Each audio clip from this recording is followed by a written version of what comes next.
All right, time to bring in my guests on this special broadcast. Joining me is Dr. Mohan Kumar. Dr. Kumar is a former Indian ambassador to France and Bahrain. He joins us from the New Delhi suburb of Greater Noida. Also joining us from Greater Noida is Professor Harshvardhan Pant. Professor Pant is Vice President Studies and Foreign Policy at the Observer Research Foundation. The ORF is a privately held think tank headquartered in New Delhi. And Ambassador Meera Shankar joins us from New Delhi. Ambassador Shankar is a former Indian ambassador to the US and Germany. Also joining us later on the program will be Mr. Atul Aneja. He is a journalist. He'll be joining us from the New Delhi suburb of Gurugram. Ambassadors and Professor Pant, welcome to this special broadcast. Ambassador Shankar, if I can start with you, why don't I begin by asking you to give our viewers a quick overview of India-US ties? Well, the strategic relationship between India and the United States has had bilateral consensus in the US and has been built up across Republican and Democratic administrations. Right. Under President Biden, it has become more substantive and institutionalized. We have seen certain new areas of cooperation, such as in critical and emerging technologies, including semiconductors, artificial intelligence, advanced telecommunications, space, quantum computing. These are initiatives which will need nurturing by both governments to actually, build a relationship across these areas in practical terms. Secondly, I think the other new aspect has been the agreement for co-production of defense equipment, the GE 414 engine, which will now power the Tejas Mark II and will be built in India in a partnership between GE and HAL. And of course, defense ties have continued to be robust. Further aspect has been the upgrading of Quad to summit level, and the Quad itself being given more substance in terms of its utility as an organization in the Indo-Pacific. Its primary purpose is to have an open and inclusive Indo-Pacific anchored in the rule of law. Right. But for this purpose, they have looked, it's not a defense grouping, but they have looked at a range of areas. And the meeting that Prime Minister Modi is going to have during the Quad Summit is likely to expand the initiative on maritime domain awareness into the Indian Ocean, with India joining it. And so now there will be a more comprehensive maritime domain awareness initiative, and the coast guards of these four countries are expected to step up cooperation in this area. It will look again at, humanitarian disaster relief and preparedness, and the other aspects of building robust infrastructure. And finally, this cancer initiative, which really is focusing on cervical cancer, which is entirely preventable, where there is now a vaccine. And so possibly they will look at jointly rolling out a program for, trying to deal in a preventive way with this scourge, which is entirely preventable. Right. President Biden and Prime Minister Modi will take stock of the entire bilateral relationship and see, where more attention needs to be paid. And the Quad itself will, in a sense, be taking stock of Biden's legacy, because he's devoted a lot of personal capital in building up this organization and also deciding on what could be programs for the next year so that there is a direction for the future.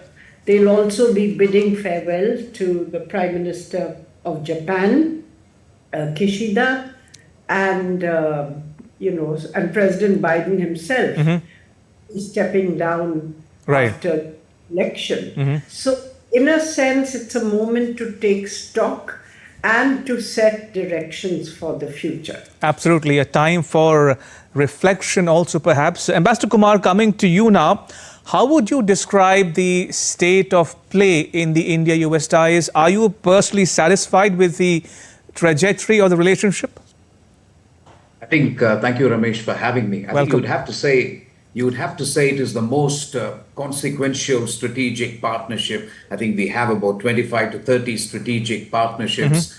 I think it's important to understand what each country gets out of it. Right. I think from an Indian perspective, I think the US relationship is important because we need to have access to technology, the defense ties, just the Indian diaspora that is there in the US, health, climate change, etc. From the US perspective, I think they still see us as a counterweight to China. But be that as it may, I think one of the strong reasons for this visit is that, firstly, I think there is bipartisan consensus in the United States. Secondly, I think the attempt from India is to lock in the relationship so that it doesn't matter who becomes president next. A lot of things are happening and a lot of things will continue to happen. So the idea is to lock in as many things as possible in the strategic partnership. Specifically, I would say that our joining the Indo-Pacific economic framework will be an important thing for me, from my perspective, in the bilateral relationship. The multi-billion-dollar order for drones is still hanging fire. I hope there will be progress. I hope also there will be something on the Indo-US drugs framework. We've had a long-standing relationship on pharmaceuticals and generic pharmaceuticals, so there could be some progress on it.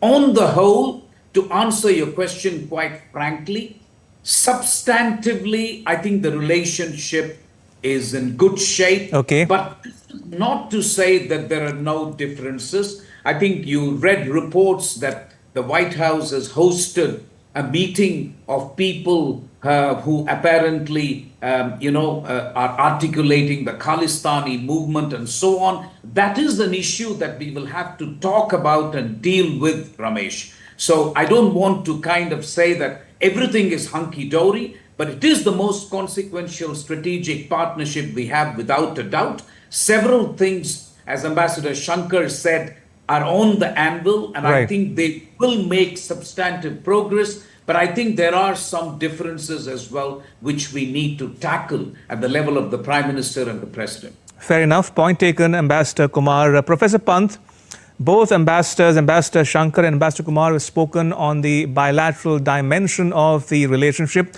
I want you to weigh in on the big picture obtaining insofar as my next question to you is concerned. Do you think Prime Minister Modi and President Biden will take the opportunity of this in-person meeting to exchange views on the Ukraine-Russia conflict? Prime Minister Modi has met both President Putin and President Zelensky. In other words, is India able and willing to bring Ukraine and Russia to the negotiating table?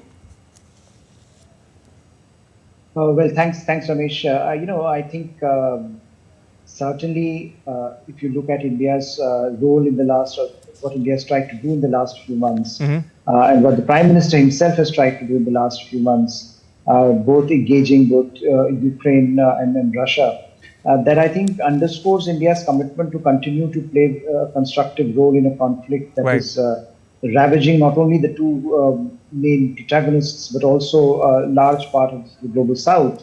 So I think in that sense, it is important. It has been an important part of Prime Minister Modi's diplomacy over the last few months to ensure that the channels of communication remain open. I don't think that at this point the question of formal mediation is on the table, because both sides seem to be more intent on fighting.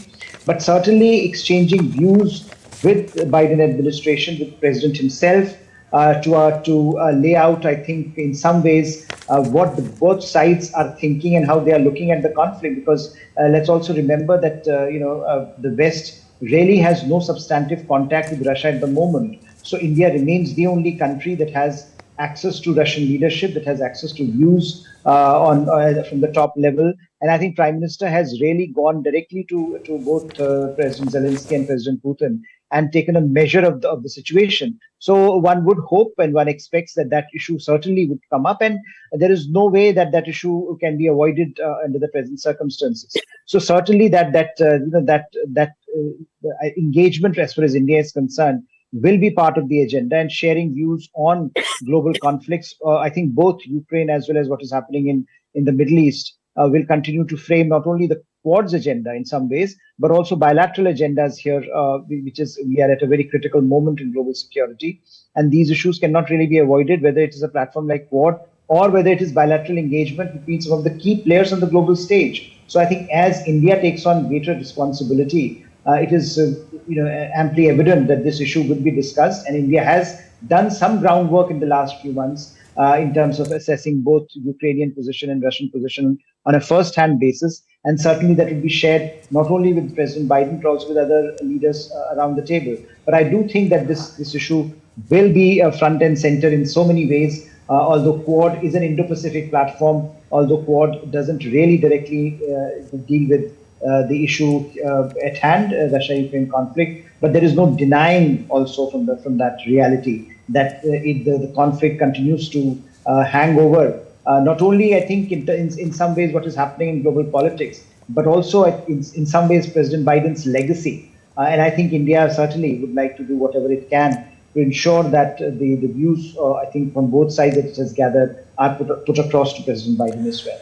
All right, so we've heard opening remarks from all three of my guests, Ambassador Shankar, Ambassador Kumar and Professor Pant. I want you to stay on. Let me take a moment to also bring our viewers up to speed with some more news that we are packing on in this broadcast. Now, in 1993, viewers, the US State Department and the American